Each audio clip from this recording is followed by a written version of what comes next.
teman-teman, mari kita saksikan ada video baru dari Ibu Sri Mulyani ya. Ini pencitraan model baru nih teman-teman ya.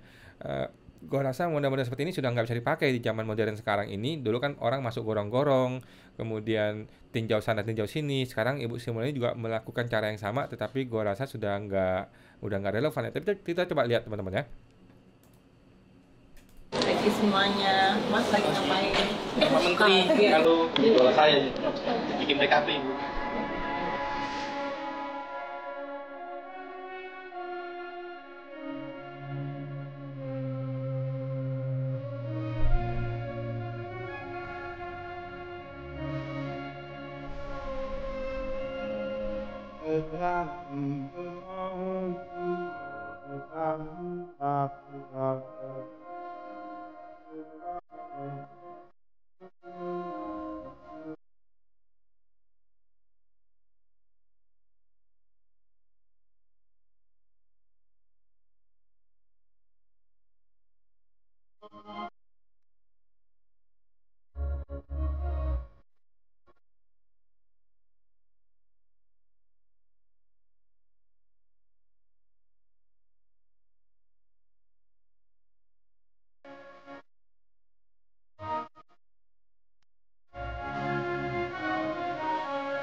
Oke. Jadi teman-teman ya, eh coba teman-teman komentar dulu deh sebelum gue lanjutin video ini untuk membaca komentar-komentarnya ya. Coba teman-teman komentar dulu. Dia datang ke sana tujuannya buat apa? Apakah tujuannya untuk melakukan sidak, review terhadap anggota pegawainya, atau dia lagi mau syuting video? Atau lagi mau pencitraan? Coba teman-teman komentar teman-teman ya. Karena kalau gue pikir, kalau dia mau review, dia tidak perlu datang. Dia bisa via online, via Zoom meeting. Lagi pula dia orang sibuk, ya kan? Lagi pula kalau mau nge-review, itu bukan tugas dia, itu tugasnya Direktur Jenderal Pajak. Karena KPP itu satu level jauh di bawah dia gitu loh. Di bawah Kementerian Keuangan ada Direktur Jenderal Pajak. Dia tinggal tanya ke Direktur Jenderal Pajak. Dia tidak perlu turun langsung ke KPP. Karena ini melangkahi Direktur Jenderal Pajak. Jadi kalau dia mau meeting, dia tinggal panggil aja toh. Panggil aja Direktur Jenderal Pajak, KPP dipanggil gitu. Kalau tujuan mau meeting. Nah, apakah tujuannya memang mau bikin video doang buat pencitraan dengan segala audio, segala musik sudah diatur semua? Oke. Nah, kemudian menurut teman-teman, apakah video itu sudah dikondisikan atau itu kondisi nyata apa adanya? Coba lu komentar teman-teman ya. Kenapa gue melihat ada ciri-ciri ini dikondisikan? Jadi gini, kita ingat ya, di semua KPP, termasuk TLO, KPP besar, juga ada satu pengumuman yang namanya dilarang merekam warna kuning gede-gede, di satu gede, kemudian gede lagi, kemudian di setiap pelayanan ada kecil-kecil. Oke, ada foto-foto kecil di situ, setiap pelayanan yang namanya dilarang merekam. Pertanyaan gua, kenapa barang itu hilang ketika Sri Mulyani ini datang? Coba. Ketika dia syuting tadi itu, tidak ada foto dilarang merekam tersebut. Faktanya foto itu nggak hilang di KPP, tetapi dikondisikan, disembunyikan, atau diamankan, atau disimpan dulu ketika orang penting mau datang. Jadi semua ini dunia tipu-tipu, teman-temannya, dunia sudah dikondisikan, ditipu-tipuin semua kita semua ya. Tetapi semua ini lupa satu hal, dia lupa untuk Pagi semuanya, Mas lagi dia lupa untuk menyembunyikan komentar. Dia lupa untuk menutup kolom komentar. Oke, coba kita lihat apa isinya ya. Masih dalam rangka upaya perbaikan Kortex hari ini perbaikan Kortex. Kok perbaikan Kortex datang ke KPP, Bu? Perbaikan Kortex mah datang ke ini, ke kantor pusat DJP, ke database center, Bu, bukan ke KPP. Kok perbaikan Kortex datang ke KPP? Mohon maaf nih Bu ya, yang kita nih bukannya orang bodoh, kita nih ngerti-ngerti IT dikit lah ya. Kalau mau perbaiki Kortex, perbaikinya di kantor pusat, di database center, di tim IT, bukan di KPP. KPP itu hanya pelaksana, Bu. Hari ini saya mendengarkan berbagai masukan dan tantangan yang dihadapi WP di pajak kebayoran baru, pajak PMB, dan pajak KPP besar gitu ya. Gini Bu. Tidak perlu Bu datang ke KPP. Ibu tinggal baca komentar aja. Ya, Ibu tidak perlu ngabisin budget negara, uang kami semua, uang rakyat, bayar bensin, bayar makan dan sebagainya untuk datang ke KPP. Nggak perlu, Bu. Tinggal baca komentar, Bu. Baca komentarnya di IG-nya Ibu aja. Nggak usah komentar di IG gua. IG gua terlalu ekstrim ya. Baca ke komentarnya Ibu aja. Komentarnya IG-nya Ibu gitu, Bu ya. Di sana sudah banyak wajib pajak, Bu. Yang ngomong-ngomong komentar di IG Ibu itu bukan wajar, bukan buzzernya WP. WP tidak punya buzzernya. Tetapi itu suara hati kita semua, Bu ya. Coba ya. Dalam implementasi sebuah sistem yang baru, tidak dapat dipungkiri begitu banyak tantangan yang harus dihadapi. Namun, itu semua merupakan bagian dari perjalanan membangun sistem perpajakan yang lebih integrasi, efisien, dan akuntabel. Jadi gini, Bu. Ini barang bukan baru, Bu ya. Mohon maaf nih, Bu ya. Ini barang bukan baru. Ini barang sudah 4 tahun dikembangkan. Satu. Yang kedua, pertanyaan gua, kalau kami bikin PT baru 4 tahun, kemudian kami berantakan, tidak ada pembukuan, kemudian amburadul laporannya, kemudian kena laporan pajak, kena pemeriksaan, dan kami dikenain pajak, sanksi, bunga, denda. Apa kami bisa diampuni, Bu? Bisa nggak kami ngomong ke orang pajak, mohon maaf nih baru 4 tahun kami developnya, mohon maaf lah sistemnya baru, perusahaannya baru, nggak usah dipajakin deh. Boleh nggak begitu, Bu? Boleh nggak? Kepada seluruh jajaran Ditjen Pajak RI, terkhusus rekan-rekan yang berada di garda terdepan, saya menyampaikan terima kasih dan apresiasi atas dedikasi yang diberikan. Kok nggak ada terima kasih kepada seluruh wajib pajak? Oh, ada di bawah sini ya, di bawah ya. Tetaplah semangat dan proaktif dalam mengatasi berbagai tantangan yang muncul. Ingatlah bahwa tugas kita adalah melayani masyarakat dengan sepenuh hati. Sepenuh hati tapi nggak boleh merekam, gimana, Bu? Sepenuh hati tapi saya nggak boleh masuk ke KPP, Bu. Gimana, Bu? Coba. Sepenuh hati tapi gua nggak boleh merekam di KPP. Nggak boleh transparan di KPP. Gimana sepenuh hati, Ibu? Aduh. Menjadikan sistem perpajakan kita sebagai fondasi kokoh bagi pembangunan bangsa. Ini lurus ya. Terus, kepada seluruh WP, saya mengucapkan maaf dan terima. Wih, Ibu Sri Mulyani minta maaf. Luar biasa ya. Baru kali ini gue membaca Sri Mulyani minta maaf. Gue yang mau unfollow jadi follow lagi deh. Nggak apa-apa deh ya. Jadi gue sudah planning mau unfollow dia. Karena sampah semua isinya ya. Tetapi nggak apa-apa deh. Karena dia sudah minta maaf, udah gue maafkan ya. Dan terima kasih atas pengertian dan masukan. Kita nggak pengertian, Bu ya, mohon maaf ya. Dan kita kasih masukan, iya, tapi lu baca apa enggak? Yang diberikan selama masa transisi ini. Ini bukan masa transisi. Masa transisi itu tahun 2024, Bu. 1 Januari 2025 itu adalah masa implementasi, bukan masa transisi, Bu. Mohon maaf. DCP terus berupaya melakukan perbaikan dengan prinsip praktikal dan pragmatik ya, sehingga kendala yang dihadapi dapat segera teratasi. Gua nggak pusing mengenai istilah-istilah apa tuh praktikal, enggak, kita tuh butuh bukti nyata, Bu. Kita butuh bukti nyata. Gua sampai hari ini nggak bisa cetak NPPN, nggak bisa cetak suket PP55. Sudah gue preview di YouTube, Bu. Ibu baca nggak, Bu? Nonton nggak, Bu? Aduh. Kami berharap WP terus memberikan dukungan dalam upaya kami menyempurnakan sistem Cortex Jakarta 23 Januari. Oke. Kita baca ya komentar teman-teman ya. Ibu Karina Surya Iriani. Bu, sistem Cortex benar-benar membuat susah bagi para pekerja di bagian administrasi perpajakan. Bukannya Cortex ini sudah berencana sejak lama, Bu? Iya, sudah sejak 4 tahun, Bu ya. Harusnya kan sudah mateng, jadi bisa berjalan dengan lancar tanpa kendala. Ya buktinya tidak mateng ya. Buktinya ini barang baru, barang yang lagi di trial and error gitu loh. Cortex dibuat jangan hanya mempermudah petugas pajaknya saja, Bu, tapi kita-kita yang bekerja untuk menyiapkan data juga harus dipikirkan lagi, Bu. Iya, betul ya. Ada 24 orang berkomentar, kita lihat. Ibu QQ Wanta ya, akunnya private. Semua pihak sudah berusaha semaksimal mungkin. Maksimal nenek kampret kau, maksimal. Bagaimana maksimalnya? Bu Sri Mulyani sudah turun langsung katanya. Turun langsung itu tinggal naik mobil, turun di langsung sudah gitu. Pertanyaan gua, selama 4 tahun ngapain aja Sri Mulyani? Greget kita ini. Ngapain lu selama 4 tahun? Turun langsung. Emang dia coding? Memang dia bikin softwarenya?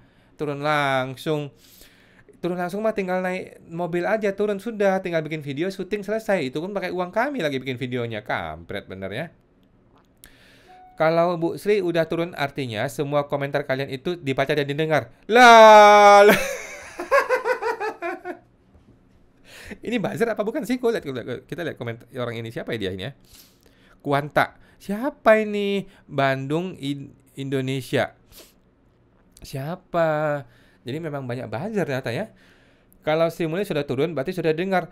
Dasar hukumnya apa lo ngomong gitu? Dia sudah turun artinya sudah dengar. Banyak komentar kita nggak didengar, nggak dibaca sama sekali. Gue nih yang baca nih, coba didengar apa enggak. Terus duit anggaran 1,3 T udah keluar bayar vendor. Kata siapa udah keluar bayar vendor? Lu tahu dari mana? Gue dengar sih nggak begitu ya. Coba kata siapa udah bayar vendor? Emang lu sudah tahu bayar vendor udah dibayar? Coba mana buktinya dibayar vendor? Aduh. Apakah suruh vendor balikin duitnya? Iya, bukan cuma balikin duitnya, masukin penjara. Bukan cuma balikin duitnya ya, kita minta keadilan, kita minta diselidiki, kita minta analisis, kita minta kertas kerjanya, kita minta proses blueprintnya, kita minta semuanya. Bukan cuma minta balikin duitnya. Lu udah ngerjain kita semua, bos. Masuk penjara harus ya, kalau terbukti bersalah ya, kalau enggak ya enggak dong. Mana mungkin vendor mau balikin duitnya? Oh banyak pak, banyak kok vendor balikin duitnya. Sudah banyak terjadi di dunia ini ya, sudah banyak. Vendor yang nggak beres, bermasalah, hasil produknya nggak bermasalah, balikin duit sudah banyak terjadi. Di dunia swasta lebih sering terjadi ya, di dunia pemerintah juga terjadi ya, terjadi kok.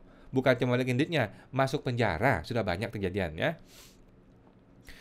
Mau dibatalin aja konteks? Yes, batalin aja bu, pak. Ya siapa nih sih bu ini? Bu Kuwanta? Yes, batalin aja. Kenapa tidak? Why not? Prabowo bisa kok membatalkan PPN 12% dalam waktu 6 jam sebelum dijalankan. Bisa dibatalkan. Kenapa tidak? Why not?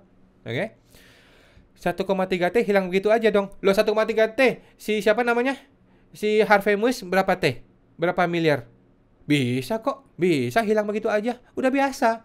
Korupsi KTP, IKTP berapa T hilang? Biasa kok. Nggak apa-apa. Bisa terjadi kok. Jangan khawatir bu ya. Jangan khawatir. Negara Konoha itu bisa terjadi kok semuanya. Ya tanggung jawab vendor memperbaiki sistem. Tanggung jawab vendor yang nunjuk vendor siapa? Yang nunjuk vendor siapa? Yang bikin pengadaan siapa? Kok bisa lu pilih vendor yang salah? Enak bener. Itu buktinya si siapa tuh? Kemarin yang masuk penjara tuh siapa tuh? Selain Harvey Muiz yang terkenal Tom Lembong. Yang nunjuk kan dia, yang kerja kan orang lain. Kenapa dia masuk penjara? Tuh coba gimana Pak Bazar coba. Kalau Bu Sri Mulyani udah turun, ya bersabar supaya sistemnya bisa dikejar untuk diperbaiki. Luar biasa. Gua mau ngomong anjing memang bangsat, tapi nggak enak gua ngomong begitu ya. Tapi itu di negeri Konoha gua boleh ngomong gitu ya. Di Indonesia nggak boleh ngomong gitu ya. Memang anjing bangsat di Konoha itu ya. Memang kampret itu ya. Aduh. Lanjut. Ibu Olivia. Nah, ini benar nih. Ini benar manusianya benar nyata gitu ya. Kan bisa ditunda dulu konteksnya sampai benar-benar siap gitu ya. Bukan seperti ini buat gaduh seluruh wajib pajak gitu ya. Kasihan dong bagian akunting ya dan pajak di kantor ya dikejar-kejar lembur hanya buat upload tapi tidak ada hasil sama sekali ya. Bayangin sudah 23 hari kemarin tidak ada satupun faktur yang bisa diupload. Betul ya, kemarin tanggal 2023 tidak ada satupun yang berhasil bikin upload faktur pajaknya. Hari ini hanya 22 deh kemarin. Hari ini hanya 2, sedangkan faktur pajak kami ada ribuan satu bulan. Kasihan. Beginilah nasib rakyat jelata ya. Lu bisa apa? Rakyat jelata ya. Nangis aja lu ya. Kemudian Ibu Hanayah, Ibu Karina, tak lihat-lihat petugas pajak juga pada kesulitan, Mbak katanya. Ibu Olivia, Anda bilang seperti ini pasti belum merasakan bagaimana errornya Cortex katanya. Kemudian Ibu Angelia Hardi, Mbak kalau nggak salah faktur di atas 1000 lembar katanya boleh pakai e-faktur. Bukan 1000 Bu ya, di atas 10.000. Jadi mohon maaf ya, Ibu Olivia tidak berhak, tidak qualified ya. Nah inilah yang membuat kita para pekerja admin jadi bingung. Entah yang mana yang mau dijalankan. Seperti dibola terus dioper sama sana sini. Kayak saya aja udah banyak salah pakai konteks ini jadi nggak fokus kerjanya. Kasian deh lu. Ibu Karina ke Bu Olivia, saya malah sampai detik ini masih belum bisa untuk sekedar input faktur pajak. Gimana? Input doang nggak bisa, gimana mau upload? Gagal terus karena loading yang lama. Mau masuk Cortex susah, giliran berhasil input malah invalid. Sudah berhasil malah invalid ya. Sedangkan saya pun dikejar atas faktur pajak yang belum terbit. Waktu kerja saya terbuang percuma untuk mantengin sistem Cortex. Kasian deh lu. Ibu Karina, saya nggak bilang untuk kembalikan 1,3 T-nya. Masih dibalas itu si oknum buzzernya. Udah Bu, itu buzzer mesin Bu, nggak usah dibalas. Tapi kan harusnya bisa ya dari awal dibuat masa uji coba seperti e-faktur dulu ya. Kalau sudah seperti sekarang, kasihan loh karyawan admin pajak yang biasanya dalam satu hari bisa terbit ratusan faktur, tapi mereka masih belum bisa juga ya. Kenapa tidak dimatangkan dahulu sebelum resmi rilis sistem konteks ini? Sayang banget. Jadi gini ya, ciri-ciri buzzer apa?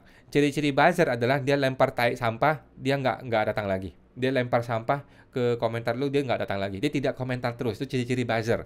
Karena kalau manusia nyata, enggak. Manusia nyata, kalau di komen, dia balas komentar.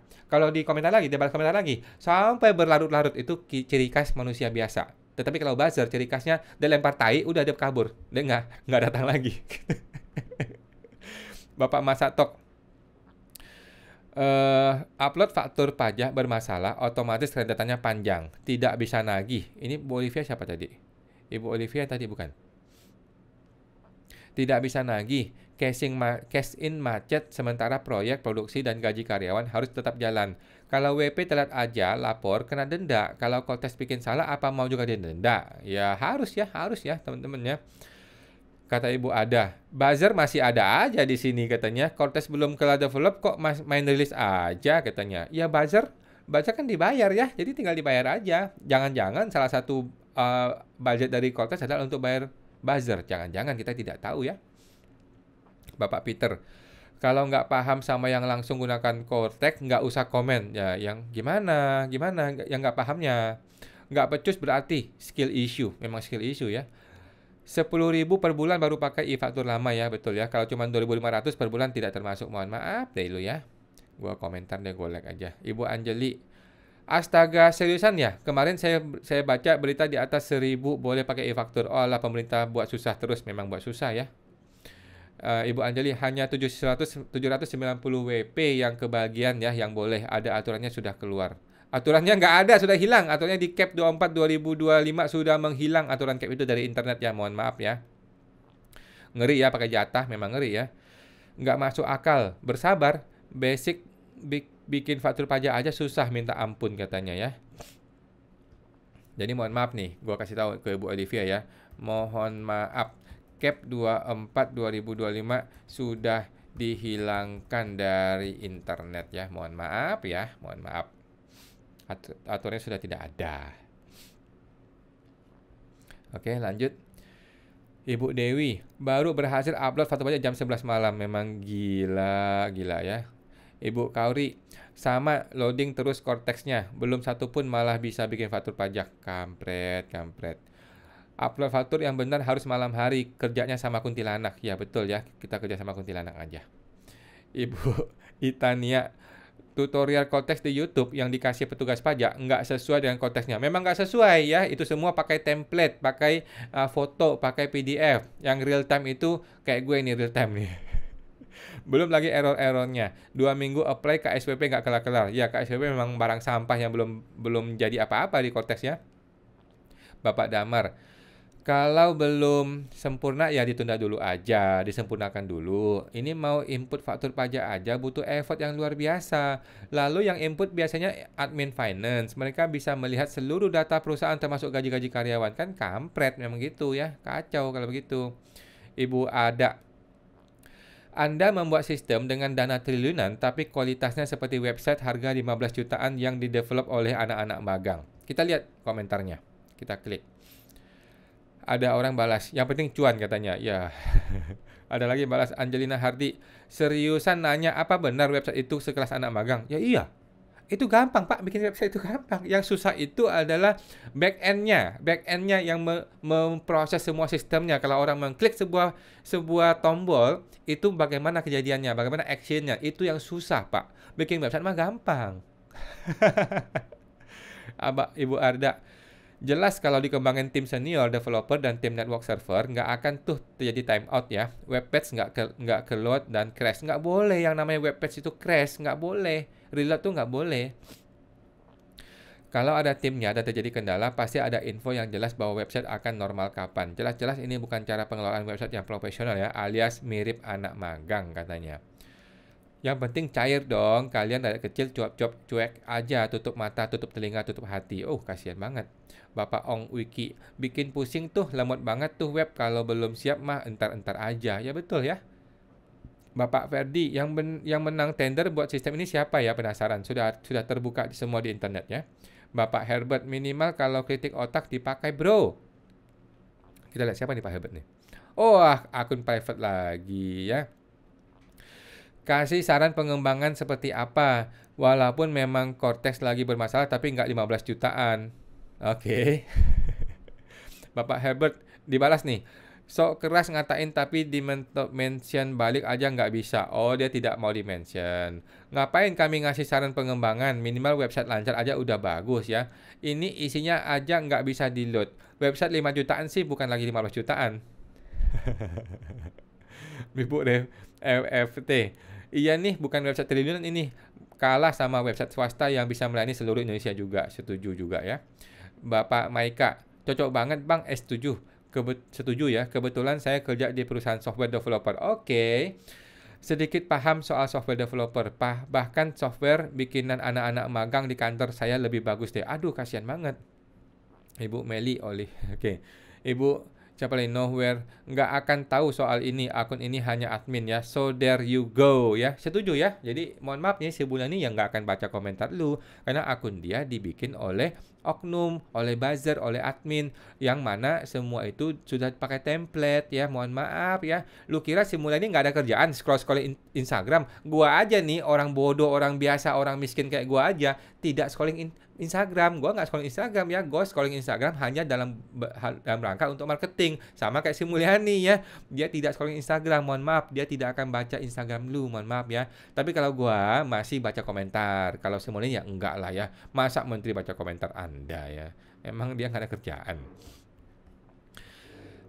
Ibu Anon Gama, gak apa-apa Bu katanya. Udah biasa kok rakyat susah dengan sistem yang belum pernah siap 100% dijalankan namun dipaksakan jalan. Sudah nggak asing kalau dengan pemerintah bermain begini. Sering sekali ya, gue gedein juga ya, karena digede gue juga komentar gede. Sering sekali. Bahkan launching kapan, sosialisasinya mepet, tahu-tahu udah dijalankan. Udah biasa Bu, kita mah sebagai rakyat ya. Udah belasan tahun ngadepin beginian mah, meskipun kalau saya bukan pajak ya, tapi masih di bawah naungan ibu juga lah. Dia orang kementerian kah? Oke. Udah keseringan, lama-lama marah juga, ngapain gitu ya. Uang nggak berubah-ubah ya, cuma bisa pasrah doang kita mah sebagai rakyat. Udah pernah lihat meme soal pajak ini belum Bu? Itu loh yang motong siapa, kena rakyat yang suruh lapor ya. Kalau motong ya dicatat. Kita mah yang begini-begini mah dibawa ketawa aja lah, udah capek. Ada komentar lagi. Gua like dulu ya. Kita hanya rakyat biasa katanya Ibu Olivia. Hanya bisa pasrah ya. Yang potong siapa, yang pungut siapa, terus kita udah kena potong. Kita yang harus yang kasih data ke pemeriksa, terus kita juga yang suruh setor. Benar-benar luar biasa. Memang sekacau itu ya. Benar komennya, sudah biasa katanya. Sudah begitu disuruh pindah negara lain kalau tidak patuh pajak. Jadi waktu itu Sri Mulyani membuat sebuah blunder yang luar biasa parah ya. Kalau lu nggak mau bayar pajak, lu keluar negeri aja, jangan di Indonesia katanya. Memang sebangsat itu ya orang-orang di Konoha ya. Jelek sekali program itu Bu, asli jelek dan sangat banyak kekurangannya. Malu-malu, ini pasang terus kalimat lebih baik. Bapak Angelina, setuju, saya suka heran lihat pemerintah. Padahal program DJP online dan e-faktur sudah mulai bagus. Malahan pindah ke program masih sangat mentah dan rakyat dipaksa pindah ke rumah yang masih belum kuat fondasinya. Betul ya.